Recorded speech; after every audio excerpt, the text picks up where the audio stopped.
అందరికీ నమస్కారం అండి. తెలుగు కథల సంపుటికి స్వాగతం. నా పేరు శ్వేత. ఈరోజు మనం చెప్పుకోబోయే కథ వలివేటి నాగచంద్రావతి గారు రచించిన పాఠం అనే కథను విందామండి. కథలోనికి వెళ్లే ముందు మన ఛానల్ని మొదటిసారిగా చూస్తున్న వారైతే సబ్స్క్రైబ్ చేసుకోవడం మర్చిపోకండి. కథను పూర్తిగా విన్న తర్వాత లైక్ చేయడం, షేర్ చేయడం అస్సలు మర్చిపోవద్దండి. ఇంకెందుకండి ఆలస్యం, కథలోనికి వెళ్ళిపోదాం. ఏమిటోనే అమ్మడు, నిన్ను కారడవికి అంపకం పెడుతున్నట్టుగా ఉంది, కానీ కాపురానికి పంపుతున్నట్టుగా అనిపించటం లేదు అంటూ నిట్టూరుస్తూ అంది వరమ్మ. అదేమిటి అమ్మ అలా అనేసావు అంటూ బిక్కముఖం పెట్టింది వసుధ. మరింకెలా అనమంటావే?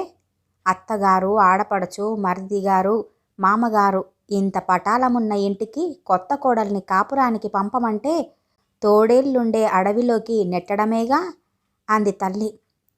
అతనికి వాళ్ళంతా ఉన్నారని మనకి పెళ్ళికి ముందరే తెలుసు కదమ్మా అంటూ అడిగింది వసుధ సందేహంగా. తెలియకపోవటమేం, తెలుసు, కానీ తెలియందల్లా దారిన పోయే తద్దినమా మా ఇంటికి రామ్మా అని అంటూ వాళ్ళందరినీ పిలిచి తన తలకి ఎక్కించుకోవటమే. అతను ఇలాంటి పిచ్చిమాలోకమని ముందే తెలుసుండుంటే చస్తే నిన్ను ఇచ్చి ఉండేదాన్ని కాదమ్మా అంటూ రుసరుసలాడింది వరమ్మ. అవును పాపం, ఆ మాట మాత్రం నిజం. కూతురికి ఎటువంటి వరుణ్ణి తేవాలి అన్న అంశం మీద ఆవిడకు కొన్ని నిర్దిష్టమైన అభిప్రాయాలు ఉండేవి. అందగాడు, ఆర్జనపరుడు, అణకువ కలవాడు, ఇలాంటి ఉండవలసిన లక్షణాలు సరే మరి. అమ్మ, నాన్న, చెల్లి, తమ్ముడు ఇలాంటి లంపటాలన్నీ లేని వరుడు కోసం తెగ ప్రయత్నం చేసింది కూడాను. కుదిరింది కాదు మరి. ఎన్ని సంబంధాలు చూసినా ఏ ఒక్కదానికి 100% క్వాలిటీ లేనే లేదు. చివరికి భానుమూర్తి, అదే వసుధకు చేసిన వరుడు, అతని విషయంలో రాజీ పడాల్సొచ్చింది. తన అల్లుడికి ఉండాలని వరమ్మ కోరుకున్న అన్ని క్వాలిఫికేషన్లు భానుమూర్తికి ఉన్నాయి. ఒక్క అతని కుటుంబపు తలనొప్పి తప్ప. సరేలే, అతని తండ్రి ఎక్కడో ఉద్యోగం చేసుకుంటున్నాడు, సంసారం అంతా అతనితో పాటే ఉంటుంది కదా, నా కూతురికి ఆ సెగ తగలదులే అని మనసుకు నచ్చజెప్పుకొని ఆ సంబంధానికి ఒడబడింది వరమ్మ.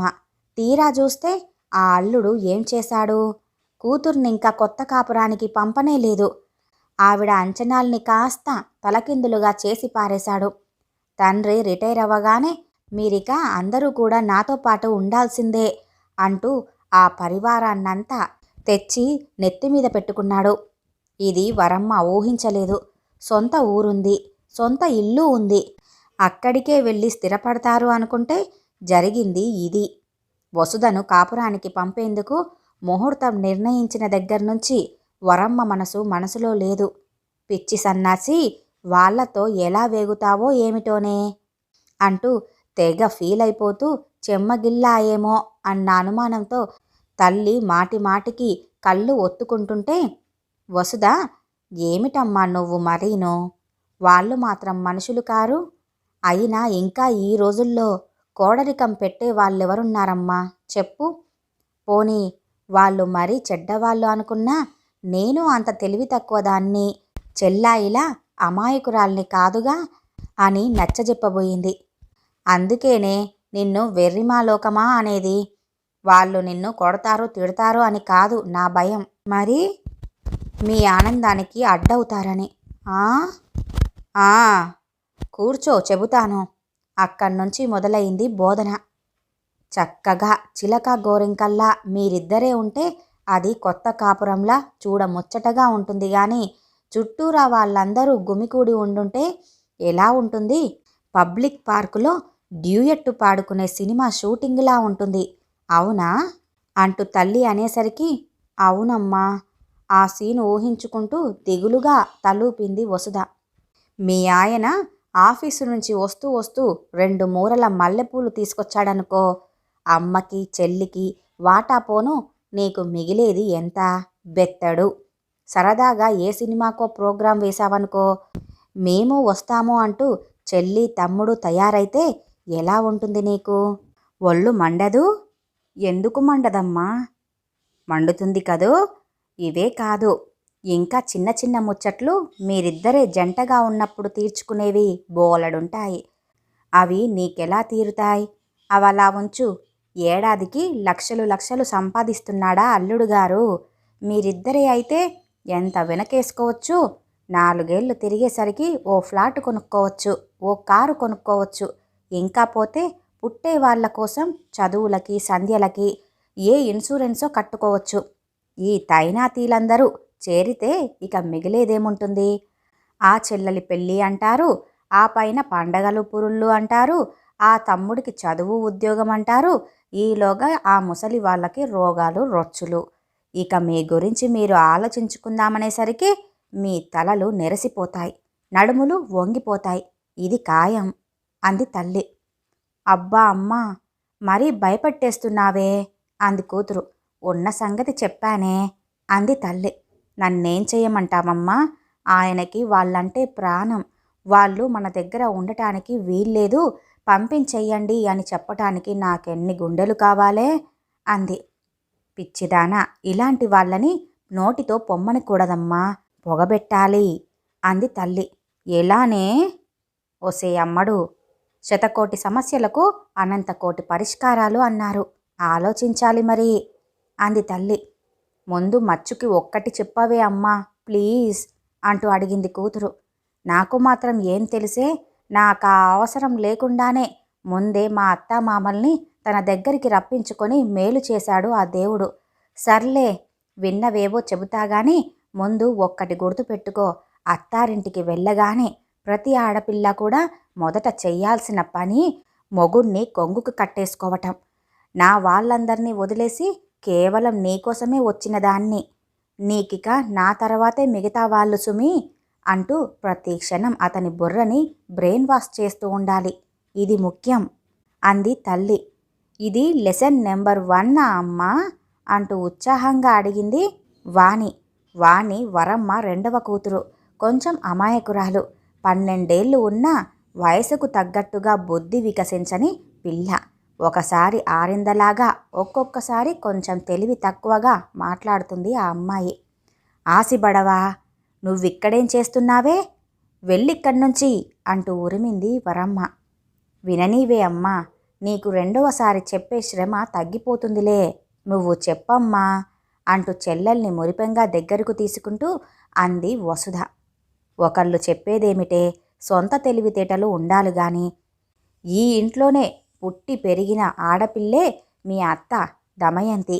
ఎంత గడుసుదో తెలుసా? కాపురానికి వెళ్ళిన 3 నెలల్లో అత్తమామల్ని గడప దాటించేసింది.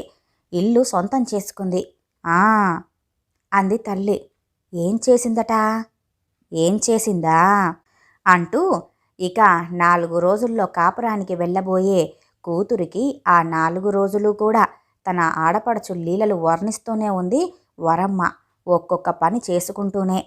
అమ్మాయి ఏ పనైనా రాణింపుకు రావాలంటే చాతుర్యం ఉండాలి. ఈ విషయంలో మీ మేనత్త చాలా గటికురాలు. బట్టలు ఆరేస్తానని చెప్పి అత్తగారి చీరల వరకే మేకులకు కొర్రు పట్టించి చింపి పారేసేదట. ఆ పని చేయటంలో పెద్ద గొప్పేం లేదు కానీ చిరిగిన ఒక్కొక్క చీరను పట్టుకొచ్చి పొరపాటయిందత్తయ్యా అని కళ్ళనీళ్లు పెట్టుకునేదట. 4 రోజులకొకసారి ఇదే తంతు. కావాలనే చేస్తుందని తెలిసిపోతున్నా ఏడుస్తున్న పిల్లని ఏమనగలరు? అది చమత్కారమంటే అంటూ తడి బట్టలు దులిపి దండాన ఆరేస్తూ చెప్పిన మొదటి ఉపాయానికి సూచన ఇది. పక్కవారిని ఇబ్బందులకు గురి చెయ్యాలి అని గట్టిగా సంకల్పించాలే గాని తెలివిగల వాళ్లకు దారులు కొదవా?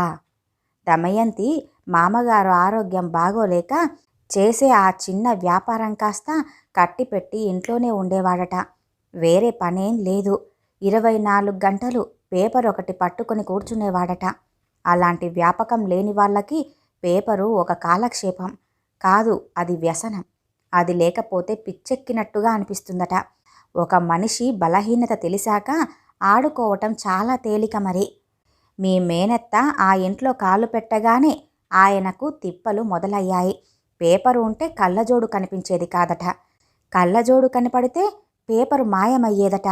లేదా పక్కింటి వాళ్ళు పట్టుకెళ్ళి ఎంతకీ ఇవ్వట్లేదు మామయ్య, మళ్ళీ ఇచ్చినా వాళ్ళ పాప చింపేసిందంటూ ఏమనుకోవద్దు అంటున్నారు అని పేపరు ముక్కలు ముందు పెట్టి ముక్తాయింపుగా అనేదట.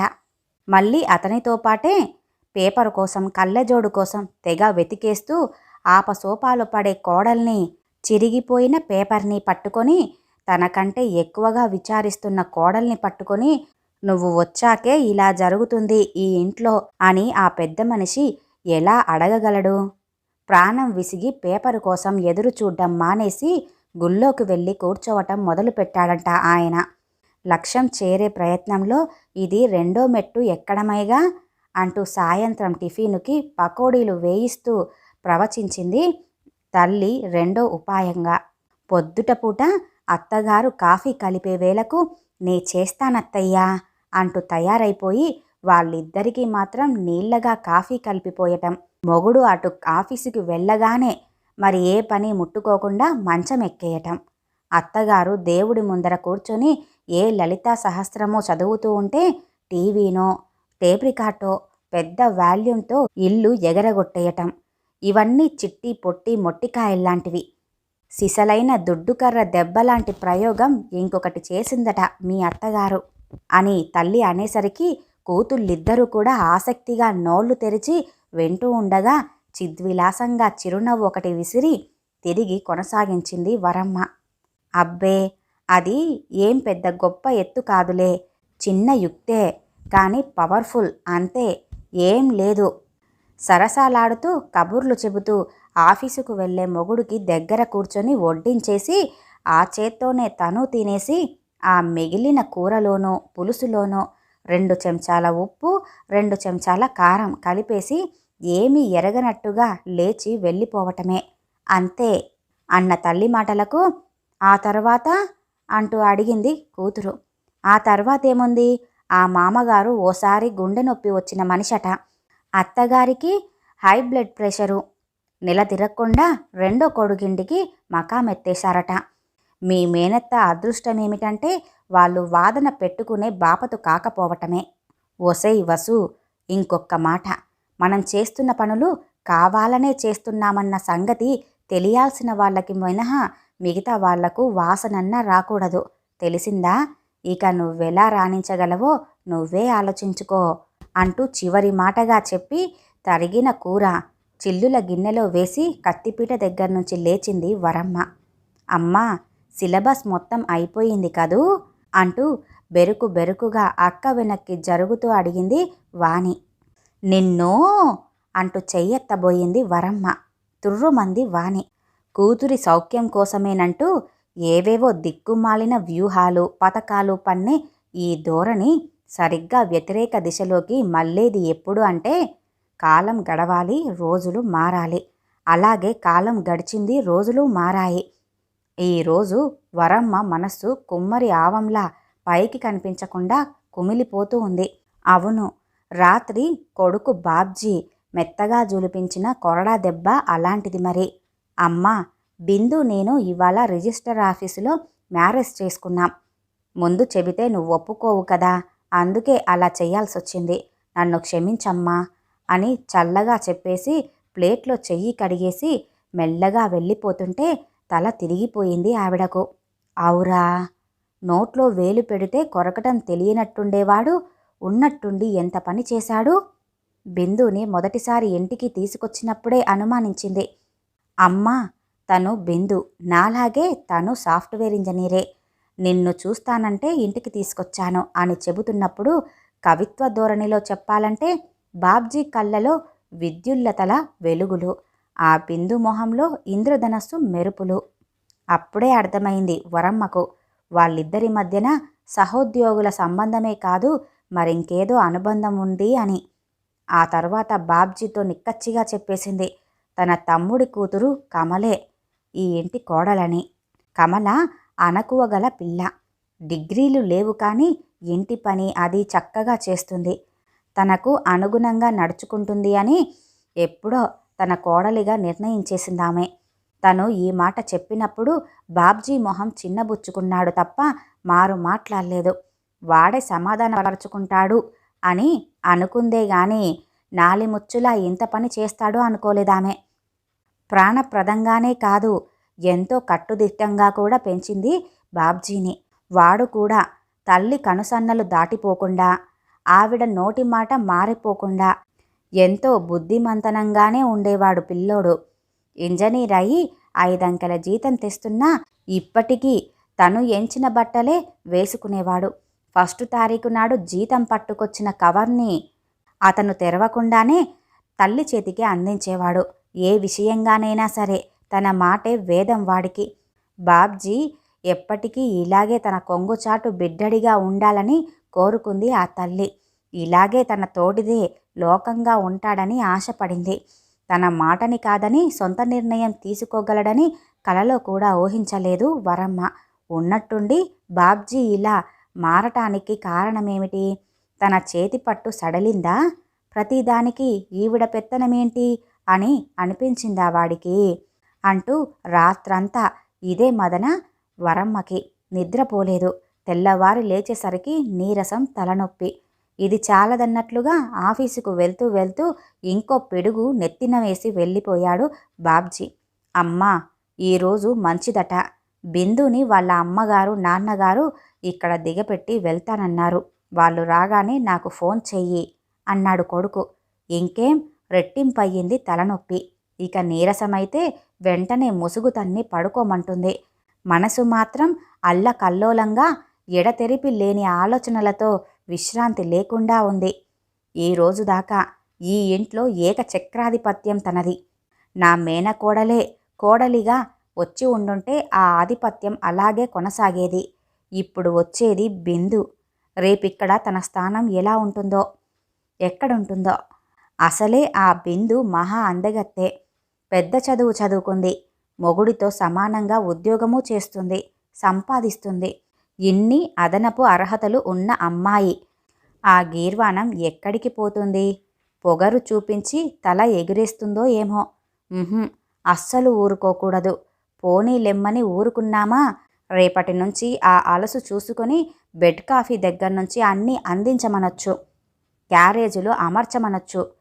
ఇంటి కాపలాదారులా వంట మనిషిలా పని మనిషిలా మార్చెయ్యొచ్చు. అమ్మో, అది భరించగలదా? ఆ లోకువ ఆ పిల్లకి ఇవ్వనే కూడదు. అమ్మాయ్, నీకెన్ని కొమ్ములున్నా ఈ ఇంటికి ముందొచ్చిన దాన్ని నేను, యజమానురాలయ్యింది నేను. చెర్నకోల ఇంకా నా చేతిలోనే ఉంది. నా తర్వాతే నువ్వు సుమా, జాగ్రత్త అని తలకెక్కేలా గట్టిగా చెప్పాలి. తన పెళ్ళానికి వ్యతిరేకంగా నేనేమన్నా అంటే బాబ్జీకి నచ్చుతుందా? వలచి వరించి తెచ్చుకున్న ముద్దుల ప్రియురాలాయే. ఇదేమిటమ్మా నువ్వు ఇలా చేస్తున్నావు అంటూ దాన్ని వెనకేసుకురాడు కదా. కాదులే, బాబ్జీ అటువంటి వాడు కాదు. తనంటే ఎంతో ప్రేమ, అభిమానం, గౌరవం. తనకి మాత్రం వాడంటే పంచప్రాణాలు కాదు. ఆడపిల్లల కంటే మగపిల్లవాడు ఉద్ధరిస్తాడని, వాణ్ణెంత అపురూపంగా పెంచిందని, వాడు పెద్ద పెద్ద చదువులు చదవాలని, పెద్ద ఉద్యోగస్తుడు అవ్వాలని ఎంత తప్పించింది. అందుకే కదా ఆయన తనను వదిలేసి పైలోకాలకి వెళ్ళిపోయినా వెనకడుగు వేయకుండా ఉన్నదంతా ఊడ్చి నగల దగ్గర్నుంచి అమ్మి పారేసి వాణ్ణి చదివించింది. వాడికి క్యాంపస్లో సీటొస్తే శ్రమ ఫలించినందుకు ఎంత సంబరపడిపోయింది. ఇవన్నీ వాడు ఎరగడా? ఎన్ని కష్ట నష్టాలకి ఓర్చి పెంచి ఇంత వాణ్ణి చేసిన వాళ్ళకంటే ఇవాళ వచ్చిన పెళ్ళామే ముఖ్యమని తనను లోకువ చేస్తాడా? ఏమో, ఏం చెప్పగలం. తనని అడక్కుండా అడుగు కదపనివాడు అటు 7 తరాలు ఇటు 7 తరాలు చూసి మరీ ఇంటికి తీసుకురావాల్సిన కోడల్ని చెప్పా పెట్టకుండా నీ లెక్కేమిటి అన్నట్టుగా ఇంటికి తీసుకువస్తున్నాడు. వాణ్ణెలా నమ్మగలం? తల్లిని మన్నించటం మానేసి పెళ్ళానికి విధేయుడు అవ్వడని ఎలా చెప్పగలం? మొగుడి ఒత్తాసు చూసుకొని ఆ నెరజాన నా ఆజ్ఞకి లోపడి ఉంటే సరే, లేకపోతే మీ దారి మీది అంటాడేమో. దేవుడా, అలాంటి సందర్భమే వస్తే తనకేది దారి? ఇంత బతుకు బతికి ఇంటి వెనకాల చచ్చినట్టుగా కోడలికి లోపడి బతకడమేనా? లేకపోతే ఈ వయసులో ఏ ఆధారమూ లేకుండా ఎక్కడికి పోతుంది? తాను దూరే సందు లేక ఏడుస్తూ ఉంటే తన మెడని పట్టుకుని వేలాడుతున్న ఈ వెర్రిబాగుల పిల్ల ఒకటి. వీళ్ళు కాదంటే దీన్ని దరిచేర్చేవారెవరు? కాస్త సహనంగానే ఉండాలి మరి, తప్పదు. అలా అని మొదట్లోనే ఈ భయాన్ని బయట పెడితే ఇప్పటినుంచే చులకన అయిపోతానో ఏమో. మేకపోతు గాంభీర్యమే అయినా బెంకంగా ఉన్నట్టే ఉందాం. నేను అవును అని అంటేనే ఈ ఇంట్లో నీకు మనుగడ అన్నట్టుగా బెదిరింపుగానే మాట్లాడదాం.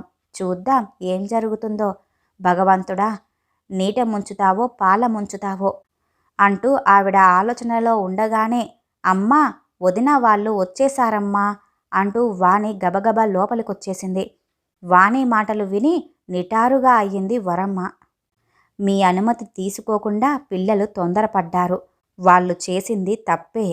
పెద్ద మనసుతో వాళ్ళని మీరు మన్నించాలి, అలాగే దీవించాలి అంటూ వచ్చిన వాళ్ళని లాంఛనంగా ఆహ్వానించి ముభావంగా కూర్చున్న వరమ్మని కదిలించి అర్దింపుగా అంది బిందు తల్లి భ్రమరాంబ.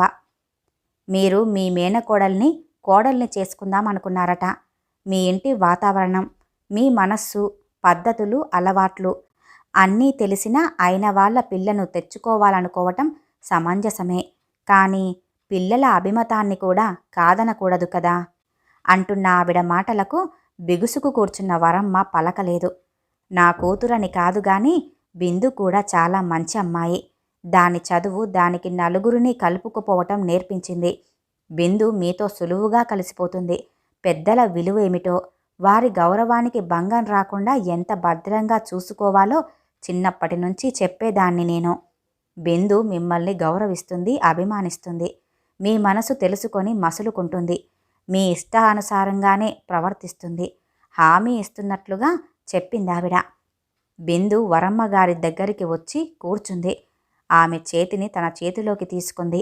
అమ్మా, ఇక నుండి మీరు బాబ్జీకి మాత్రమే అమ్మ కాదు, నాకు కూడా అమ్మే.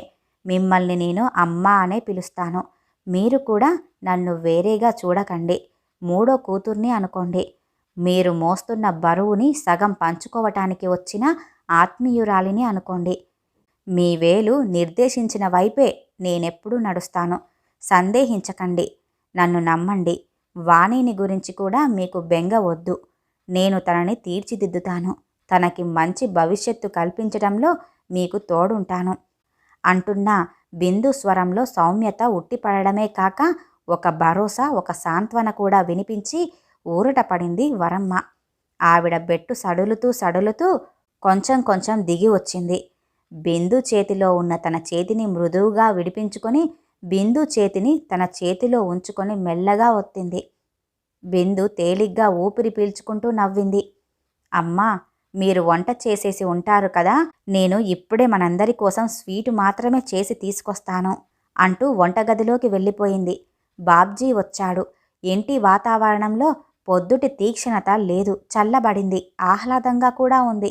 అరగంట తర్వాత అందరూ భోజనానికి కూర్చున్నారు. మాట్లాడుకుంటూ కొబ్బరి మామిడికాయ పచ్చడి రంజుగా ఉందంటూ, సాంబారు పసందుగా కుదిరిందంటూ వరమ్మగారి చేతి వంటని మెచ్చుకుంటూ, బిందు చేసిన పాయసంలో మటుకు సగ్గుబియ్యం కంటే పంచదారే ఎక్కువగా ఉన్నదని రుచులు ఎంచుకుంటూ నవ్వుకుంటూ తింటుండగా హఠాత్తుగా వాణి, అమ్మా, వదిన వాళ్ళ అమ్మగారు మంచి టీచర్ కాదు కదమ్మా అంది. ఒక్కసారి అందరూ తలెత్తి చూశారు ఆ అమాయకపు పిల్ల వంక. పులుసులో ఉప్పు ఎక్కువ వెయ్యమని చెప్పాలి గాని పాయసంలో పంచదార ఎక్కువ వెయ్యమని చెప్పొచ్చా అంటూ అంది. ఒక్కసారిగా వరమ్మకి పొలమారింది. కళ్ళలోకి నీళ్ళొచ్చాయి. తన కూతురికి తాను చెప్పిన పాఠం గుర్తుకొచ్చింది. తాను చేసిన తప్పేంటో తెలిసొచ్చింది. తన పెద్ద కూతురు వసుకి కొత్త పాఠం చెప్పాలని నిశ్చయించుకుంది. ఈ కథ ఇంతటితో సమాప్తమండి. ఈ కథ కనుక మీకు నచ్చినట్లయితే లైక్ చేయండి, షేర్ చేయండి, అలాగే సబ్స్క్రైబ్ చేసుకొని మన ఛానల్ని ఎంకరేజ్ చేయండి. అలాగే మీ యొక్క విలువైన అభిప్రాయాన్ని కూడా కామెంట్ రూపంలో తెలియజేయండి. ఇంత మంచి కథను మనకు అందజేసిన వలివేటి నాగ చంద్రావతి గారికి ధన్యవాదాలు తెలియజేసుకుంటున్నానండి. మరొక మంచి కథతో మళ్ళీ కలుద్దామండి. నమస్కారం.